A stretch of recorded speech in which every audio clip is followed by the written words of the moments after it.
You're crazy.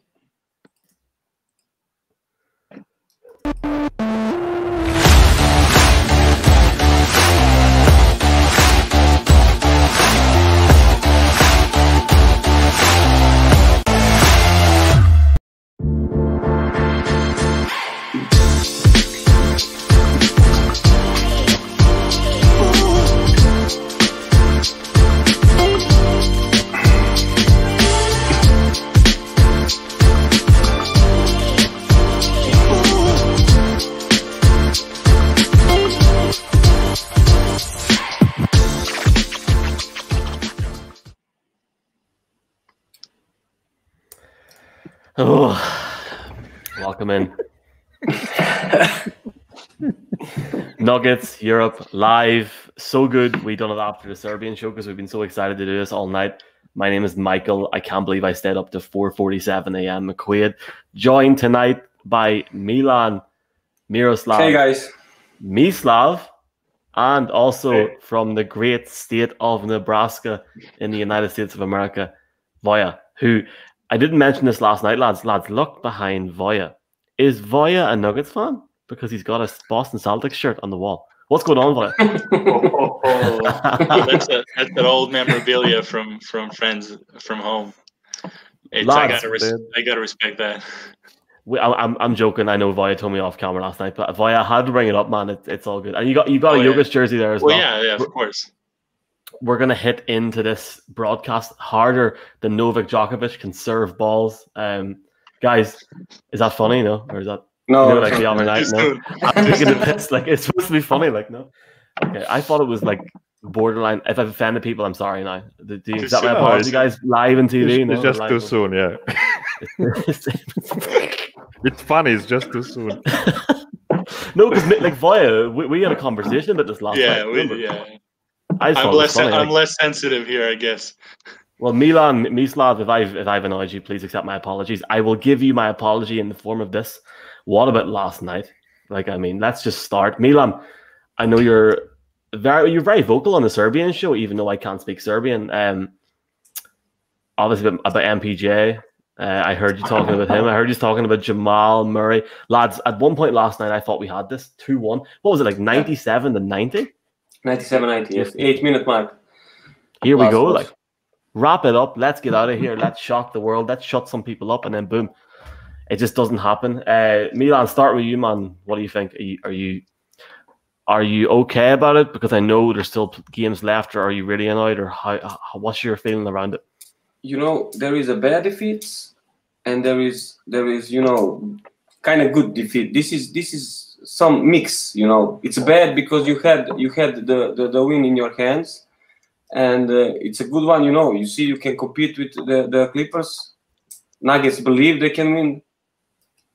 They play team basketball. They play even the last night. They play great defense. They play good offense. Some mistakes in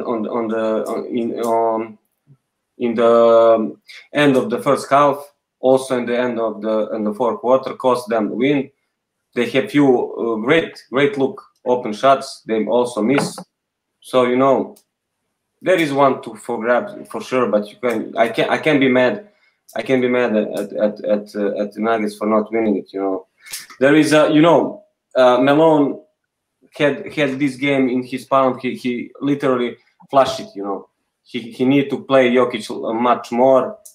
MPJ need to grow up, I guess. I will not be so vocal about him on this show. I spend my words on the Serbian. It's much easier for me to swear on Serbian. Well, Milan, I'm glad to let you know that double Veche, because there's like 30 people watching this in Serbia on Facebook right now. So double Veche. Yeah, I'm very sorry. Maybe we could do a second Serbian show instead here, guys. I don't know. Maybe my comments have insinuated comments now. Miroslav, an opportunity wasted, I think, would be maybe the correct way to sum this up at the minute. Yeah, it is. But I have to tell you, before game 2, after that horrible defeat in game 1, when Nuggets just didn't have enough fuel in their tank to compete. Now, after 2 more games, I've changed my feeling about this series. I am a Nuggets fan, so of course I hope they can prevail against the Clippers. I hope they can win it all this season. Why not? I actually thought last season they could have do it a bit easier than this season around, to be honest. But after seeing these 3 games, I have to say one thing. I don't feel that the Clippers are that much better than the Nuggets at all. I mean, as a team, they're not better completely. They have a more individual talent on their roster for sure. But as a team, I still don't feel they play like a team. It's more like my turn, your turn, my turn, your turn. So in that way, I wouldn't even shut down my hopes about this series, even if Clippers win Game 4, even if they're down 1-3, I would still have some hope, because I just don't feel that the Clippers are that much better. I feel like every game can be a coin flip game. So I think this series is still heading to a 7-game series. This is my main take, even after this devastating loss after a game that was very winnable for us. Mislav, Jamal Murray. I mean, for me, he really needs to be better in these situations. I wonder if you agree, because he's on big money. Well, he really is that big player, and we said it via on the previous show. But he needs to take that next step up, and especially in the playoffs. I just feel as if we've wasted a chance there last night. And look, there's plenty of games left. I'm just saying, what's your opinion, Mislav, on Jamal Murray? Do you think he maybe could have performed better last night, especially after seeing his performances against Utah? Yes, it is Utah. It's not the Clippers, but still. Well, first of all, our game plan was to win in Game 7 against the Clippers. To win at Game 7, first we need to lose 3 games. So Clippers can pick 3 games they want to win. Then second thing, Jamal Murray. He's showing inconsistency as always. But the good part is when he has either 30 or 13 game. So either he drops 30 points or more, or around 13. So since yesterday he had around 13, it's only logical to conclude that tomorrow he will have 30-ish points. So, and even after the loss, he went in front of the media and he said, this loss is on me, I need to be better. So I hope he will be better. So what you're saying is put the mortgage on Jamal Murray over 30 points tomorrow night, yeah? A couple of $100,000. But I mean, I'm all in for it. So I'm looking forward to it. Here, you're right though. Could you imagine saying it, Mislav? The Clippers blew a 3-1 lead. How funny would that be against the Nuggets? Mm-hmm. No, it would be great. Hopefully, it won't go to 3-1 though, guys. No, Voya, the statistician of the group, man. Obviously watching that game without having to fall asleep, like some of us here. How did you find it? How did you feel after it? What were your points to maybe take away from it? Because I know I've been sort of speaking to you today, but how did you actually find that game? This is one of the worst losses as a fan you could take. At least from my perspective, I can't be super mad at them. I can be disappointed that they lost and be sad about it and everything. I just can't be mad as I was with the Utah giving up games, 2-3. Those are the ones that drive me mad, as I can then lose faith and not stop being a fan, but hate on them as much as you can. Yeah. This one is the worst feeling. You sit there and you're like, we had this. We had it, so it was there. It was right there, and not even just there. It was there to blow them out of the gym and run them out of the gym. And that 7-point game, if you just that's why this is an interesting team with Malone and what his decisions. We talked about it in one of the shows that we did. Is he's not for some reason he doesn't have that. For me, it just doesn't seem like he has that game feeling that he can, okay, Jokic has these specific minutes, and sometimes he's the victim of his own rotations and his some philosophies of they have to play this many minutes, or I'm gonna put him in below 8 minutes or after this timeout, and sometimes he doesn't he's better. Sometimes he gets the flow, but that's a problem. Sometimes, like they can get on a roll, and instead of just keeping them in, it's a playoff game. He would like sub them out because that's what the rotation during the season was. And he's, and the thing is, obviously we can talk about that. Like I believe that Jokic was in shape to they are in shape to go 40 plus minutes.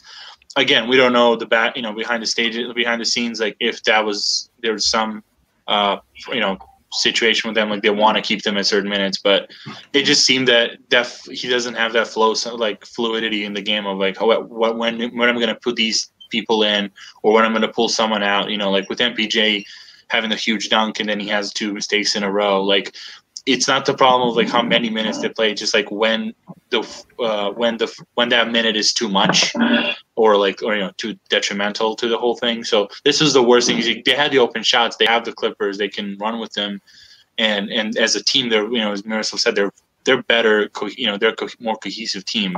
It's just you have to take those advantages when they're given to you, and the Clippers took them. Like they, as soon as MPJ makes the turnover, Lou Williams gets on the other end and scores a 3, and they take over, and they don't relinquish the lead till the end of the game. That's what is missing with the Nuggets to get to that tier where you're not afraid as a fan, even if you're up 7-8 minutes left, and you're going to lose that game. Like usually, it's like if you're that tier, you go, okay, we got 7, it's done, this is over. Guys, I need to tell you something. Sorry, Michael. I didn't tell that on Serbia show, and I mentioned it. The last year game 3, Nuggets lost in the 3 or 4 overtime. 4. That was a heartbreaking loss, and they came back and win away game with against the Portland fans. So I'm not mad at all. They lose this one. They will come back and win the 4 game. And then out of shape, Jokic played only 65 minutes. Yeah, out of shape Jokic, yeah.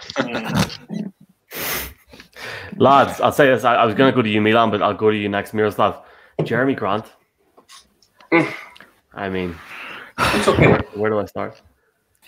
Well, Jeremy Grant is not the kind of a knockdown shooter that bends the defense completely like some other guys. He's shooting 38-39% for three last 2 seasons, but you can see that the opposing defenses just don't take him too seriously, and I think he might even be a bit surprised sometimes how wide open he is, and sometimes that can mess up with the players' confidence. So I'm not too surprised that I saw some of those missed threes from him. Some other errors I can understand more because he's losing a lot of energy on the defensive end. There were so few two-way players that could play that kind of high-level defense and offense at the same time. Even Michael Jordan, one of the best defensive players of all time, took his breaks during the game, not playing 100% on defense, just to have enough energy to be good on offense. So I think he's a bit of a victim of his own defensive efforts on offense, and this is why we need Jamal. This is why we need your main guys. It's not Jeremy Grant who should win your series. It's just you have these main guys that should be better. That's it. Yeah, that's a different story. And if the Nuggets were if Jamal hits a few shots and they're up and they're maintaining that lead, that shot that Jeremy Grant takes is it's a totally different context. He's taking it up by 1 or 2 points. As a role player, it's way easier to shoot those shots than you're down by 6 and you know you need that desperately and you're wide open and it's like how it's going to be. It's just this is things like we bashed him for, but like they're still human in a lot of these things, and I'm gonna just take an example like what you said about defense and expenditure. 2010 Game 7 Finals, Boston Celtics and the LA Lakers. Ray Allen, one of the best shooters ever, he's guarding Kobe Bryant the entire game and just pace for pace. He could not hit a shot that game. Like he was so terrible. Like his percentages, that's why they lost that. I mean, that's not why, but like they lost that because of his missed shots. Like they couldn't win that thing and. it's because of the defense. Like, you just expend yourself a lot of time, and even Kawhi's not guarding. He's not guarding Jokic or Murray the entire time.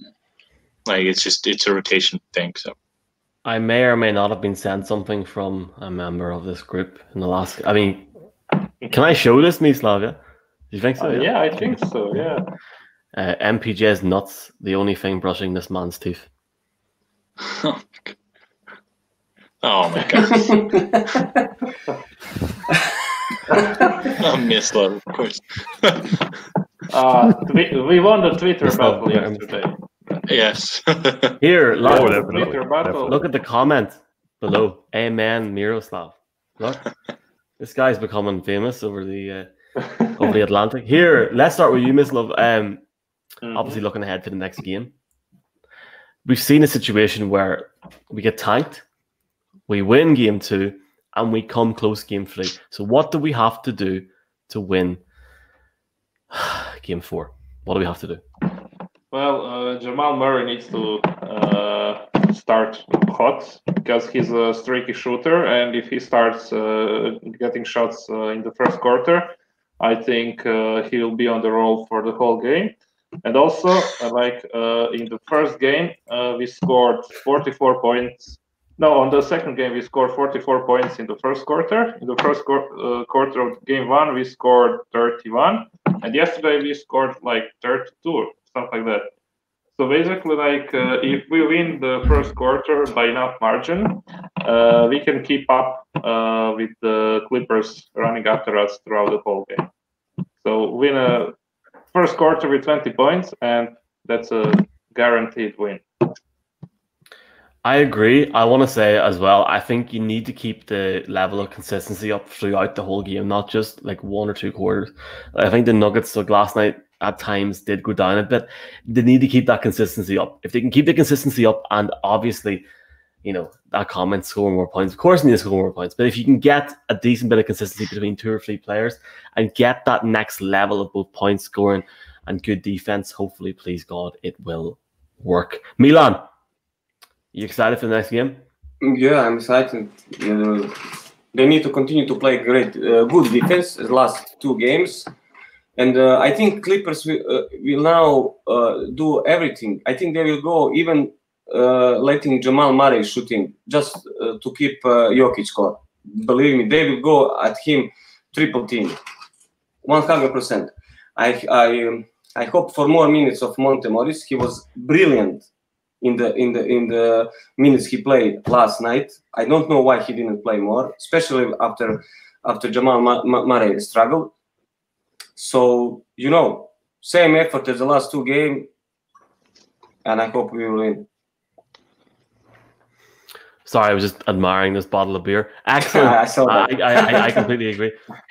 Right, Miroslav, man. So Miroslav and Voya, the last word, because I need to go in 3 minutes. Miroslav, my friend, you're going to obviously watch the game live, yeah? I mean, you must of course. Of course, this is game 4, so no fooling around. One thing I want to see, we need Jamal's threes to fall, and I believe the best way for that to happen is to give him some easy layups at the beginning of the game, so he can get some confidence out of that, and then after he hits his first 2 threes, they should just start falling, just like against Utah. He doesn't have an opponent like Donovan Mitchell to motivate him, so he will need to find some other source of it. But let's get 35 point game Jamal, and we will win for sure. And Voya, last word with you, my friend. Obviously, we can't really stop Kawhi. I know we can try, but it's not going to be as possible as stopping other players on the court. Surely we can give us a good go, especially if life was a learning obstacle for this team, they're definitely going to ace it. So surely, please God, Voya, please. Yeah, I mean they can. We saw the game 2 and even yesterday. He's not Paul George is the one that went off. Kawhi was fine. Grant can do it. Obviously, that's why he's spending his energy. But he can keep. I mean, if he can keep it up, and we'll get one of these days again, PG 13% probably, and stuff. I just think like what we need to win is Jokic needs to flail more. I think we can all agree. Get more fouls, get like 12 on Zubac if we can, and so Beverly just loses his mind and like gets ejected again. So that would be kind of fun, just like getting for real. We need more free throws. So as much as they get fouled, and like he needs to do a better job of drawing fouls, even though we know he gets fouled on those takes.